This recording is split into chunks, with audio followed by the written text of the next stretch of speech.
middle of the field. We haven't had any big plays, haven't had any really big running plays. But it's going to be, it seems like it's going to be that kind of ball control day. Of course, those words can go back to haunt me, but even though we haven't had the rain that we thought we would, both teams coming out pretty conservative. We had a steady rain pregame, and it seems to have tapered off now. It's, well, dry. It's nothing falling from the sky right now. The Clippers, this is really their first, it's their second offensive series, but really they started first and goal from the 6, and on 3 plays they were able to work it in the end zone. So this is their first real offensive series. Pafford completes his first pass. He was 4 for 4 last week. Up the middle. They'll be close to a first down. I think that was Mike Dowd. Yep. They had Schatzabel lined up on the outside. And like we said, we'll see if Coach Dobney decides to break up the offense a little bit as far as ball carrying, where Schatzabel has to go both ways. We may be seeing more carries for Jeff White and Mike Dowd. Opening moments of the second quarter, a 7-0 lead for the Portsmouth Clippers. The scoring, a 1-yard touchdown scamper by Jeff White. As we mentioned, set up on a muffed snap over the head of punter Nick Holquin. He was punting from about his 25. Snap went over his head all the way back to the 6 where he was taken down. Not even a chance to get at that one. So it's 1st and 10 for the Clippers. Ball on their 28-yard line. There's Dowd again. Good swarm tackling there by Central, as they seem to be very mobile on the defensive line. A number of them get to the tackle right away as soon as one grabs a hold. So after they get first down yardage on a first down run, this time they're held to only 1 first down yard. Central, Little Green, a little late getting up to the line of scrimmage. 2nd and 9, Pafford on the pitch to Malinowski. Malinowski cuts inside, still on his feet, running well. He had the option of trying to sneak around the corner or cutting inside, and he opted to cut.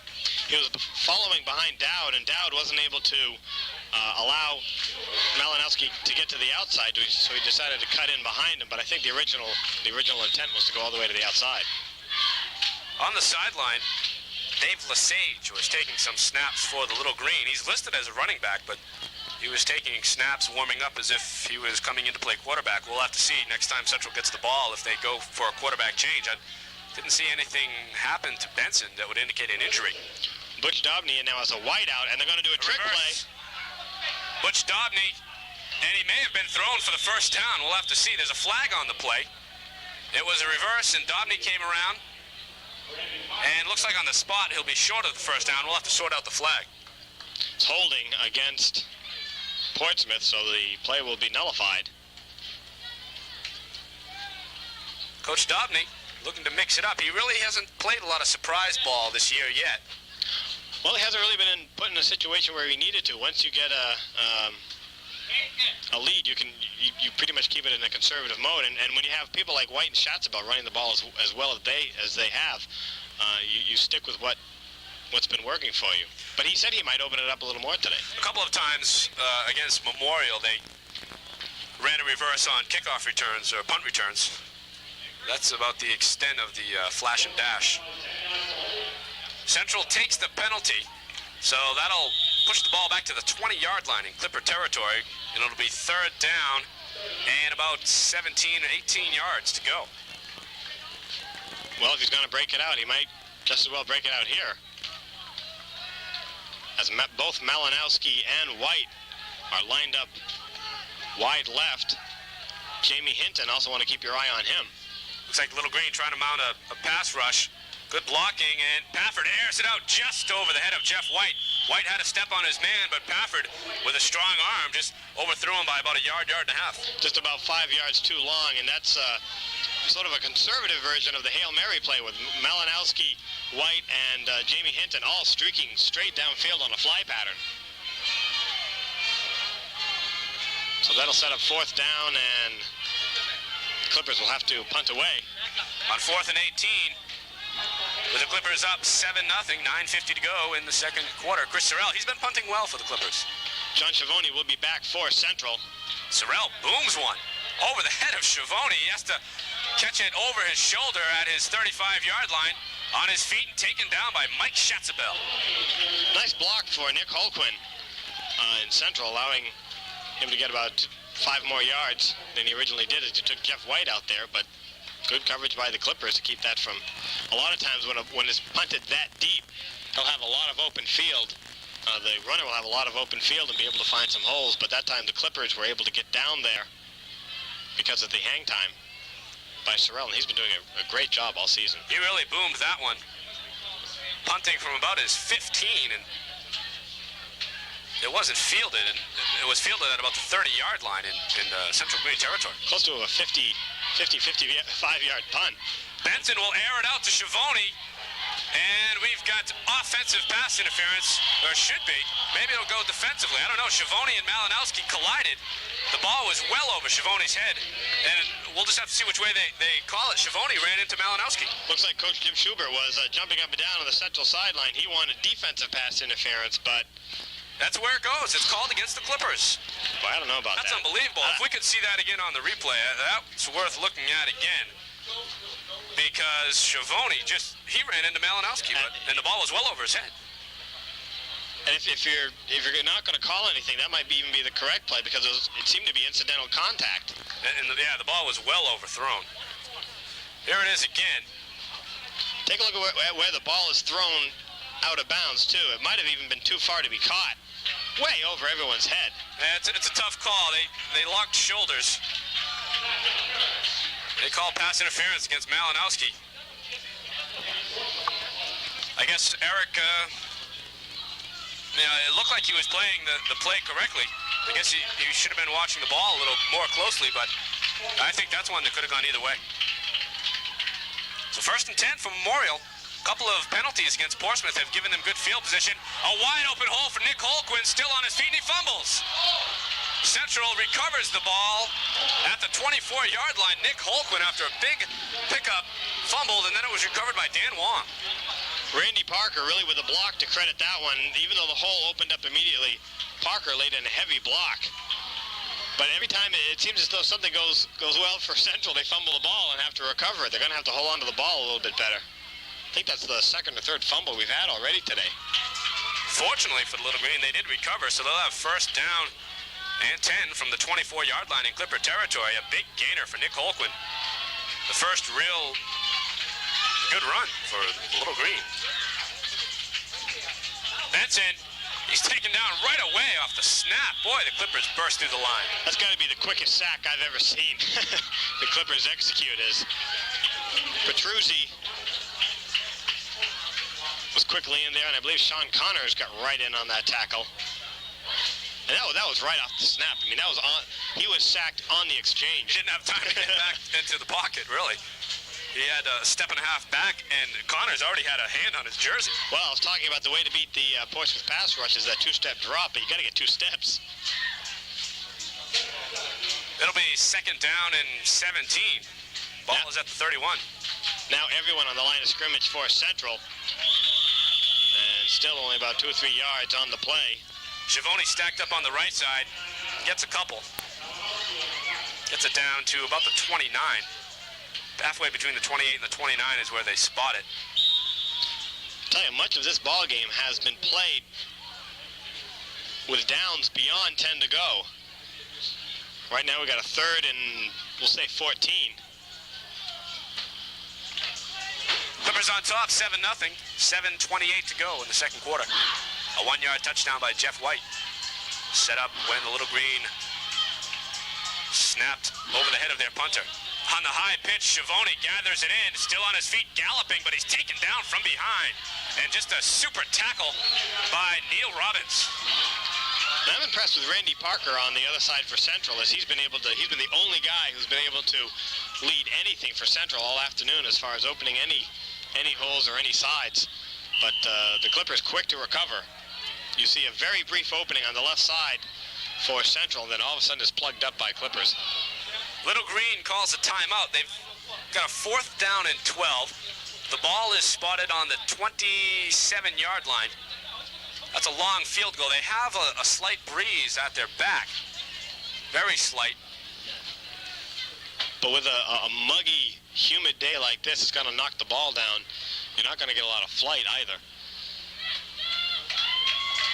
The kicker for the Little Green is Sean McDonough. Does not call the Red Sox games. No relation, I'm told.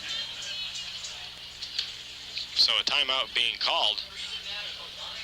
Coach Jim Schubert for the Little Green is trying to sort out on the sideline just what he wants to do.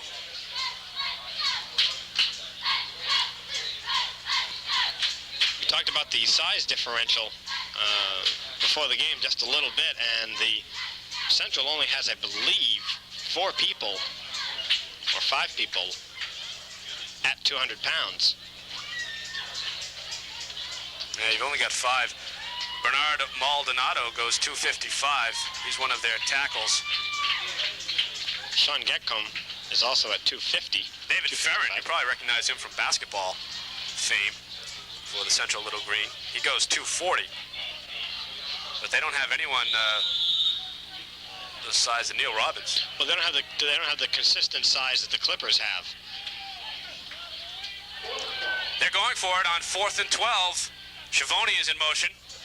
Benson rolling out his way. Robbins in hot pursuit. Schiavone overthrows. Schiavone, well, let's back up a little bit. That was number 27, not 21. And it was overthrown. Dana Royale overthrown by Benson.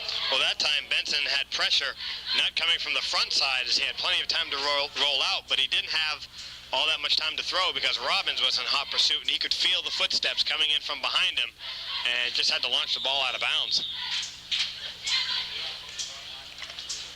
So the Clippers take over on downs, and now they have 1st and 10 from the 27-yard line. Schatzabel lined up wide to the left. Hand off to White. He stumbles for about 3. And that time the tackle made by Matt Ramaska, as he was actually on the ground but was able to trip up White on his way over.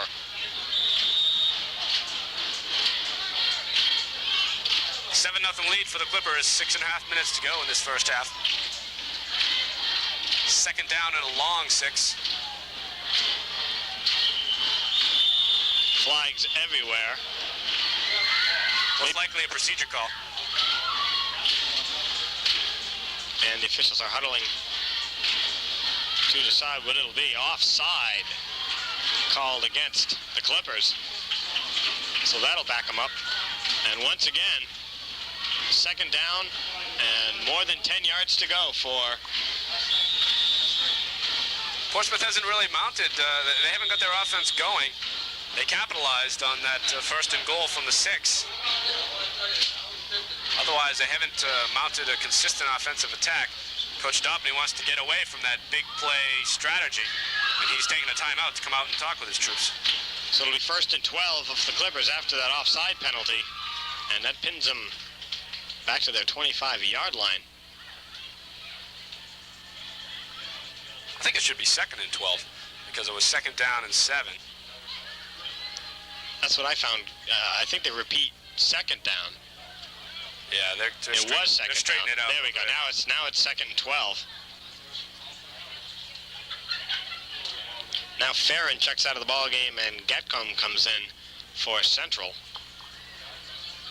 as Dobney is finished speaking with his troops. We told you that Mike Schatzabel ran for 140-plus yards last week. Jeff White had a fine day as well. Don't want to neglect him. He has a touchdown today, but last week White had a touchdown and he ran for over 100 yards. Rollout play action by Pafford. Pafford going long for Hinton, and it's broken up at the last second. Pafford has connected with Hinton twice this year for touchdowns. That play, it looked like after Hinton was downfield, they were sort of making it up as he went along. Hinton streaked it directly down the field and then tried to go to the right, but the ball was deflected. But it almost looked as though Hinton was going to be able to curl around and pick it up. Leaves him with a 3rd down. and still 12 to go. They've been the connection.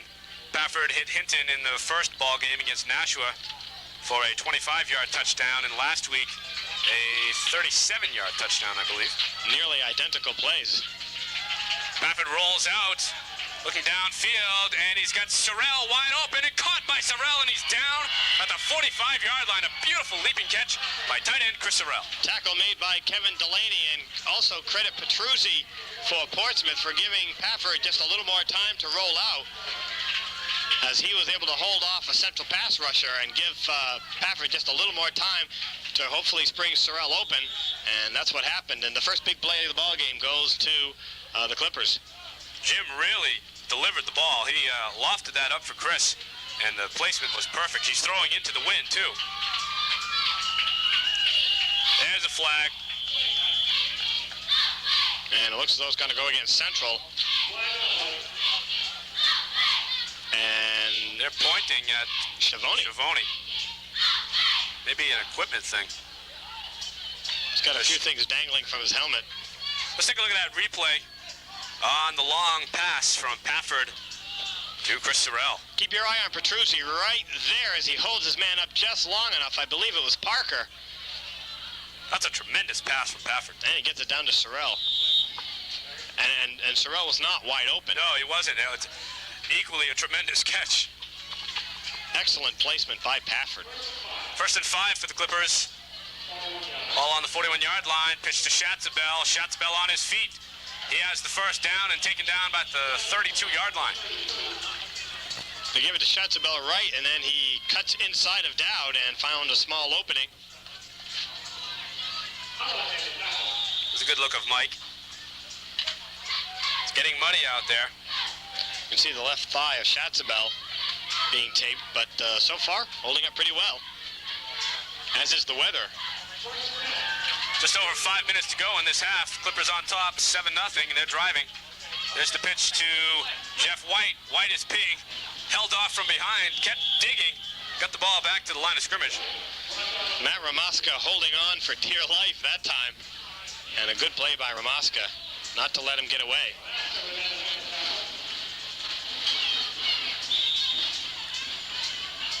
Class L standings, again, as we mentioned, Portsmouth is tied at 2-0 with 5 other teams to lead the Class L's. A host of teams at 1-1 and 5 teams at 0-2, including Central. Schedule seems to toughen up for the Clippers after this, as they've got Spalding and then Concord, so really the meat and potatoes of the season is coming up. Timeout for Portsmouth. They want to think it over. It's 2nd down and 10. Coach Tom Dobney coming out onto the field. Not sure if they set up wrong or if Jim Pafford saw something he didn't like. But he wasted no time in calling the timeout. I'm not sure if the timeout originated from the sideline or if it came from Pafford. Pafford pretty quickly backed off and took his helmet off, so he might have seen something he didn't like. Although Dobney was the first one out there doing the talking, so won't want to speculate. So the clock is stopped, 4:33 to go in this second quarter. A 7-0 lead for the Clippers, a 1-yard touchdown run by Jeff White. And we want to remind you that the Clipper freshmen were victorious on Thursday as they beat the Dover freshman team 32-14. They're playing some pretty good football. So the freshmen having a good season as well. I'd like to remind you about our sponsors today. Today's game is being brought to you by Shaw's. They bring you quality naturally. And by Bicycle Bob's, where the winners go to ride. And Bicycle Bob's would like to remind all you riders out there to always keep that helmet on. A change on the line for the Clippers today. Once again with Pettis not being 100%.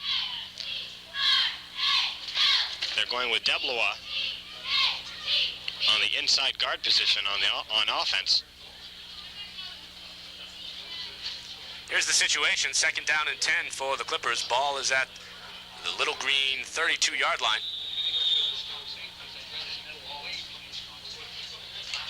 After the timeout, the Clippers regroup. And Pafford will run Dowd and Schatzabel out of the eye. There's some movement on the defensive side. We'll see if they were drawn off by the Clippers.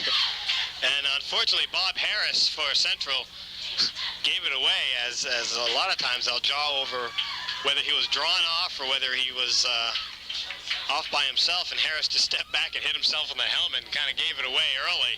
So no doubt about that call.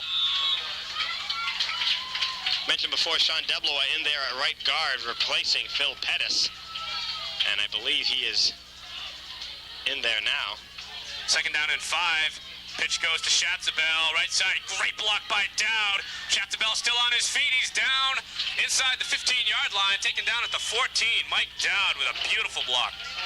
Once again, takes a whole herd of Central horses to drag down Mike Schatzabel, and that's all he needs is one good block. And he's in there. Dowd had one man to clear out, and he did it. So now, very slowly, just like in past weeks, the running game is very slowly starting to turn it up a little bit. The gains are increasing from 2 and 3 yards to now 8, 10, and beyond. First down setup. First and 10 from the 14. Pitch goes to Malinowski. Malinowski still on his feet. He gets it down to about the 10, where he's gang tackled by the Little Green. That time, another bruising block inside by Dowd to spring Malinowski. I mentioned before the game to Coach Tom Dobney, I said, Coach, are we going to see a little more of Mike Dowd today? Running the ball. We didn't see him a lot last week offensively, and he looked at me in disbelief and said, Dowd was in there on every offensive play. The first time you asked him, blocking for everybody else. Right. The first time you asked him, you didn't say running the ball. You just said, is he going to be in there? And we're seeing right now why Dowd is such an integral part of that offense. Didn't ever want to overlook Dowd's contribution to blocking. Schatzabel behind Dowd again, and Pafford doing some of the blocking. Schatzabel still on his feet. That time, Pafford and Dowd led the way. Yeah, it seems like every time Dowd is springing to block, and we've got some jawing going on between Pafford and, looks as though it's John Parker. Dan Mueller is the one who's getting the brunt of Mike Dowd's blocking, and right now the Clippers are having all kinds of success on that left side. Dowd goes 5'11", 180, but he blocks like a 200-pounder. Blocks like a truck. And blocking has been a real key part of the Clippers' success so far this season. On those highlights we showed you last week of the touchdown pass from Pafford to Hinton, Jeff White just blocked off not one, but 2 pass rushers coming in hard on Pafford. Hand off to Schatzabel. Schatzabel gets it inside the 5. It'll be close to see if he got down to the first down. It was 3rd and about 2. That time he was corralled from behind. And we'll have to take a look at where the ball is spotted, and they're moving the chains down. So it'll be a 1st and goal as Jeff White will check in. Malinowski goes out for the Clippers. White is their premier short gainer. He seems to get the call every time they're 1st and goal from the 2, 3, and they've also got Schatzabel to go to. It's 1st and goal from the 3. Clippers up 7-0. Goes to Schatzabel. Schatzabel taken down from behind. He gets it back to the line of scrimmage, but a good shoestring tackle. That time good inside coverage there by Kevin Delaney. Flag at the line of scrimmage. And we got a hold on the offense. Oh, the worst time of all to get that call. Going to back him up inside the 5 now. That'll back him up to just inside the 15. Right on the 15. And the problem is it's still 1st and goal. 1st and goal. 1st and goal from the 15.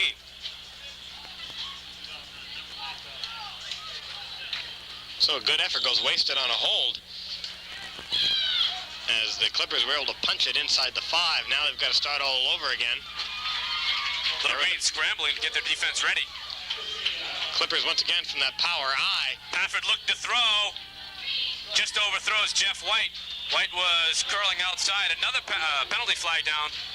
Pafford overthrew White at about the 8-yard line, and there was a flag in the secondary. Well, Delaney and Schiavone had good coverage on Sorrell, and that's where Pafford wanted to go. And there was just nothing there. And I think we're going to have an ineligible man downfield once again for the Clippers. So they're going to be backed up again. Didn't catch the culprit. One of the linemen must have wandered down there. Really not much of downfield to wander into. It's on the 15-yard line, but the pass only went about 5 yards over the head of Jeff White. So that's downfield, 5 yards off the line of scrimmage. Well, once again, I think Pafford really had Sorrell in his mind from the opening of the play and did not want to dump off short, and the play took so long to develop on a rollout that... First and goal from the 20. Clippers are backpedaling. Pafford looking to the air again, lofts it up into the end zone. Sorrell, and he catches the ball at the 3-yard line. Another tremendous catch by Sorrell. It looked like he was going deeper into the end zone, but Pafford underthrew it, and Sorrell curled back under his defenders and made the catch. That time you really got to credit the receiver on that one. You also have to credit Malinowski. We're talking about the blocks that allow either quarterbacks just a little more time to get the ball or allow for openings. And that time Malinowski just held out the central man just before he hit Pafford. Pafford barely got that ball off. Second and goal from the 4. Schatzabel still, and he gets in. Schatzabel still running, and he just, again, this time he got the ball in and his body not. And a touchdown. Right about the 4-yard line, there was nothing there, and he just put his head down and threw the ball over the line. In the scenario that you set up, Jay, he fumbled, but since he broke the plane with the ball, that's the end of the play, and the touchdown stands. So a 4-yard touchdown run for Mike Schatzabel on second down. 1:24 left to go in the half, and that hurts Central as they were hoping to go in with a 7-0 deficit, and now with the Dobney kick, that's going to make it 14-0. Butch chips it into the parking lot. What a bizarre offensive series for the Clippers. They had first and goal from the 4. They ended up first and goal from the 20. Pafford hits Sorrell for a 16-yard pass play to make it second and goal from the 4 again, and then Schatzabel gets it in. It was only like a 2-play interruption of what they were doing all along during the line. Let's take a look at the pass that sets up this drive. And right there, see, Malinowski just holds him up long enough. The ball's underthrown, but Sorrell somehow able to curl back under and get the ball double coverage. Now let's take a look at the touchdown after that.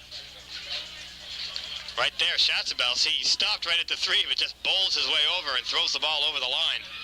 And really a heads-up play by the officials to see that he was over that line, because it was a pile of bodies. White just kept digging. So, like in the Memorial game, White has a rushing touchdown, Schatzabel has a rushing touchdown. They seem to alternate. Here's the kickoff from Dobney. It's a low liner fielded by Holquin at his 15. Holquin trying to follow the wedge up the middle, still on his feet, taken down at the 36-yard line. Good return by Central. That'll give them some hope to work with a minute and 18 left in the half to try to get some kind of a drive together, as they're faced now with a